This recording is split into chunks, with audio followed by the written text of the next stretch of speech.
इस लेक्चर में हम डिस्कस करेंगे कि प्लांट्स में कौन कौन से सेक्स ऑर्गन्स या गैमेटेंजिया पाए जाते हैं। तो सेक्सुअल रिप्रोडक्शन के लिए दो तरह के गैमेट्स की रिक्वायरमेंट होती है, male gamete and female gamete. तो मेल गैमेट को बनाने वाला जो गैमेटेंजिया है वो अलग होगा और फीमेल गैमेट को बनाने वाला गैमेटेंजिया अलग होगा। तो इस तरह से प्लांट्स में दो टाइप के गैमेटेंजिया या सेक्स ऑर्गन्स पाए जाते हैं, मेल सेक्स ऑर्गन या मेल गैमेटेंजियम जो मेल गैमेट का फॉर्मेशन करता है, और दूसरा है फीमेल सेक्स ऑर्गन या फीमेल गैमेटेंजियम जो कि फीमेल गैमेट का फॉर्मेशन करता है। अब सबसे पहले हम लोग बात करेंगे मेल सेक्स ऑर्गन या मेल गैमेटेंजियम की। तो सभी प्लांट्स में मेल सेक्स ऑर्गन को या मेल गैमेटेंजियम को हमेशा एंथ्रीडियम के नाम से जाना जाता है। अब ये एंथ्रीडियम जो है वो दो तरह की हो सकती है। सबसे पहली है नॉन जैकेटेड, इसका मतलब इसमें प्रोटेक्टिव जैकेट जो है वो एब्सेंट होती है, इसके चारों ओर कोई भी प्रोटेक्शन या प्रोटेक्टिव जैकेट नहीं पाई जाती। दूसरी हो सकती है जैकेटेड, यानी अगर सेक्स ऑर्गन यानी एंथ्रीडियम के चारों ओर प्रोटेक्टिव जैकेट पाई जाती है। तो सबसे पहले नॉन जैकेटेड की बात करते हैं। तो नंबर ऑफ सेल्स के बेस पर इसको दो टाइप्स में हम डिवाइड कर सकते हैं। यूनिसेलुलर, यानी अगर सिर्फ एक ही सेल की बनी हुई एंथ्रीडियम है तो उसको यूनिसेलुलर बोल सकते हैं, और अगर एक से ज़्यादा सेल्स की बनी हुई है तो उसको मल्टी सेलुलर एंथ्रीडियम हम लोग कह सकते हैं। तो डायग्राम के अंदर देख सकते हैं यूनिसेलुलर के अंदर सिर्फ एक ही फर्टाइल सेल जो है वो आपको देखने को मिलेगी और नीचे इसका स्टॉक होगा। दूसरी तरफ मल्टी सेलुलर की बात करें तो ये एक से ज़्यादा सेल्स के मिलने से बनी होती है। तो आप देख सकते हो यहाँ पे बहुत सारी फर्टाइल सेल्स हैं यहाँ पे, और नीचे की तरफ इसका स्टॉक होता है।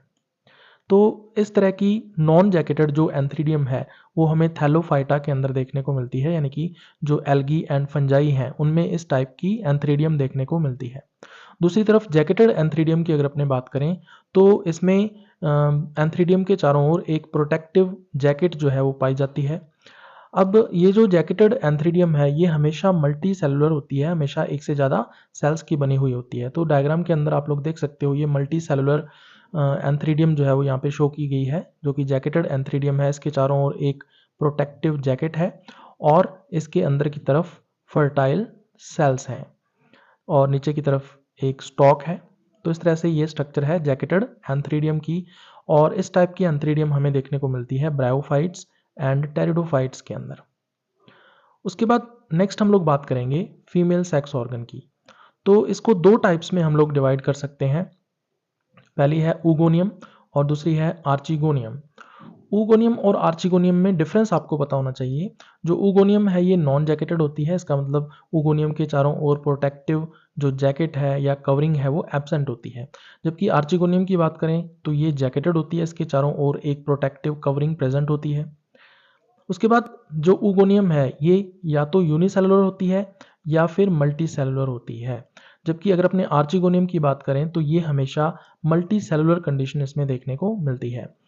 अब फर्टाइल सेल्स की बात करें तो ऊगोनियम जो है इसमें अगर यूनिसेलुलर है तो वो सेल फर्टाइल होगी ही होगी, लेकिन अगर मल्टी सेलुलर है तो सभी की सभी जो सेल्स हैं वो फर्टाइल हमें देखने को मिलती हैं।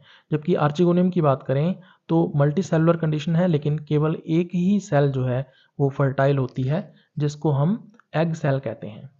अब डायग्राम से इसको देख सकते हो। अगर ऊगोनियम की बात करें तो इस तरह से यूनिसेलुलर जो ऊगोनियम है इसको हम शो कर सकते हैं विद डायग्राम। ये फर्टाइल सेल है और नीचे ये इसका स्टॉक है। उसी तरह से मल्टी सेलुलर ऊगोनियम जो है उसको भी हम लोग शो कर सकते हैं। इसमें ऊपर की तरफ फर्टाइल सेल्स हैं और नीचे की तरफ इसमें ये स्टॉक है।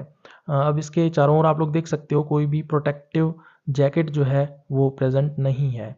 और इस टाइप की जो ऊगोनियम है वो हमें देखने को मिलती है थैलोफाइटा के अंदर, यानी एल्गी एंड फंजाई के अंदर हमें फीमेल सेक्स ऑर्गन ऊगोनियम देखने को मिलता है।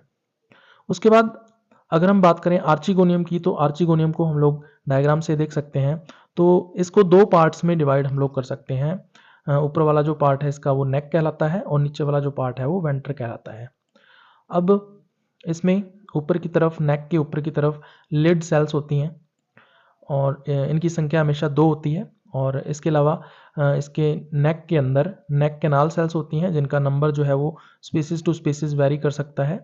और इसके अलावा वेंटर की बात करें तो वेंटर में दो तरह की सेल्स होती हैं इसमें, और एक सिंगल इसमें होती है वेंटर कैनाल सेल जो संख्या में केवल एक ही होती है, और संख्या में एक ही केवल होती है एग सेल जो कि फीमेल गैमेट माना जाता है। इसके अलावा आप लोग देख सकते हो जो वेंटर है इसके चारों ओर एक प्रोटेक्टिव जैकेट जो है वो प्रेजेंट है, और ये जैकेट जो है वो नेक के चारों ओर भी प्रेजेंट है। इस तरह से ये जैकेटेड फीमेल सेक्स ऑर्गन है जिसको हम आर्चिगोनियम कहते हैं। अब अगर अगर अपने बात करें कि जो आर्चिगोनियम है वो कौन से प्लांट्स में हमें देखने को मिलती है, तो ये हमें देखने को मिलती है ब्रायोफाइटा, टेरिडोफाइटा एंड जिम्नोस्पर्म्स के अंदर। तो आप लोग देख सकते हो कि जिम्नोस्पर्म्स में एंथ्रीडियम एब्सेंट होती है, जबकि आर्चिगोनियम जो है वो जिम्नोस्पर्म में प्रेजेंट होती है। अब एक इंपॉर्टेंट चीज़ आपको ध्यान में रखनी है कि जो एंजियोस्पर्म प्लांट्स होते हैं उनमें सेक्स ऑर्गन्स या गैमेटेंजिया एब्सेंट होते हैं या कभी भी देखने को नहीं मिलते हैं। तो उसमें एंथ्रीडियम, ऊगोनियम या आर्चिगोनियम ये टर्म्स कभी भी हम लोग एंजियोस्पर्म्स के अंदर यूज नहीं करते हैं। उसके बाद नेक्स्ट हम बात करेंगे फर्टिलाइजेशन की। तो दो तरह का फर्टिलाइजेशन जो है वो प्लांट किंगडम के अंदर देखने को मिलता है। पहला है जूडियोगैमी और दूसरा है साइफोनोगैमी। जैसा कि नाम से पता चल रहा है, जूडियोगैमी की बात करें तो जू का मतलब होता है एनिमल और गैमी का मतलब होता है फर्टिलाइजेशन, यानी ऐसा फर्टिलाइजेशन जो एनिमल्स की तरह दिखता है, यानी जैसा एनिमल्स में फर्टिलाइजेशन होता है वैसा ही अगर फर्टिलाइजेशन प्लांट्स में होता है तो उसको हम जूडियोगैमी के नाम से जानते हैं। तो इसमें इसकी खास बात क्या है कि इसमें जो गैमेट्स हैं वो मोटाइल होते हैं। अब इन मोटाइल गैमेट्स को मूव करने के लिए मीडियम चाहिए, तो यहाँ पे मीडियम जो है वो एक्वस मीडियम जो है यानी वाटर जो है वो रिक्वायर्ड होता है ऐसे फर्टिलाइजेशन के लिए। तो इसका मतलब ये है कि ये जो मेल गैमेट्स होंगे या जो गैमेट्स होंगे ये मोटाइल होंगे, तो इसका मतलब ये फ्लैजिलेटेड स्ट्रक्चर्स होती हैं। आप लोग देख सकते हो ये जो नीचे डायग्राम के अंदर गैमेट्स दिए हुए हैं ये फ्लैजिलेटेड स्ट्रक्चर्स हैं।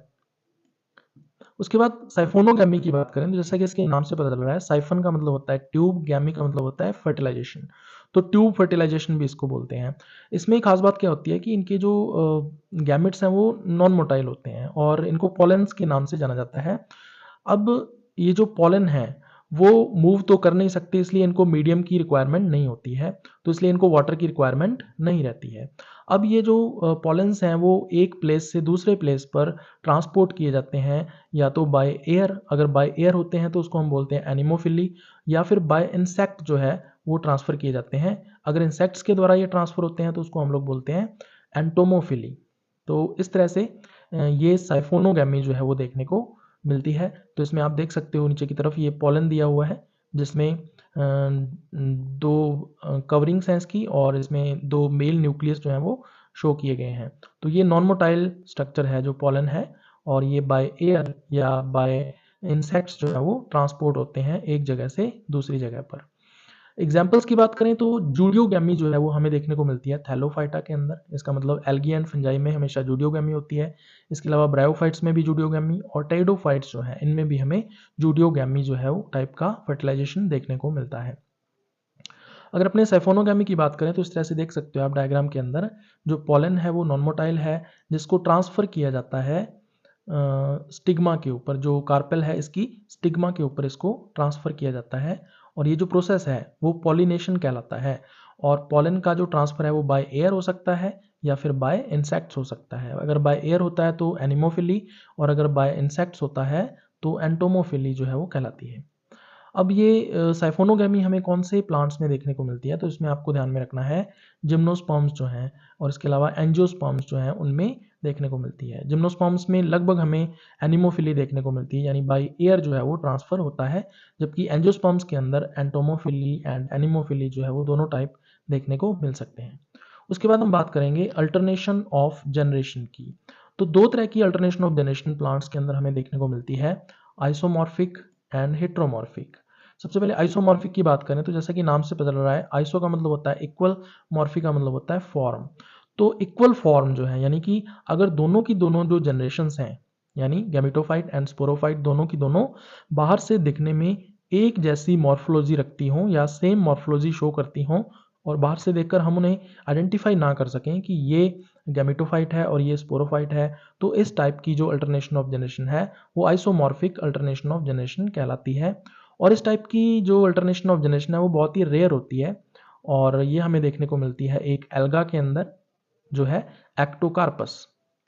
इसके अलावा दूसरी अगर हेट्रोमॉर्फिक की बात करें तो जैसा कि इसके नाम से पता चल रहा है, हेट्रो का मतलब होता है डिफरेंट, मॉर्फी का मतलब होता है फॉर्म। तो डिफरेंट फॉर्म्स, इसका मतलब ये है कि दोनों की दोनों जो जनरेशंस हैं, स्पोरोफाइट एंड गैमेटोफाइट, वो एक्सटर्नल मॉर्फोलॉजी उनकी डिफरेंट होती है और बाहर से देखकर हम ये आइडेंटिफाई कर सकते हैं कि ये गैमेटोफाइट है और ये स्पोरोफाइट है। तो इस टाइप की जो हेट्रोमॉर्फिक अल्टरनेशन ऑफ जनरेशन है वो हमें देखने को मिलती है ब्रायोफाइट्स एंड टेरिडोफाइट्स में।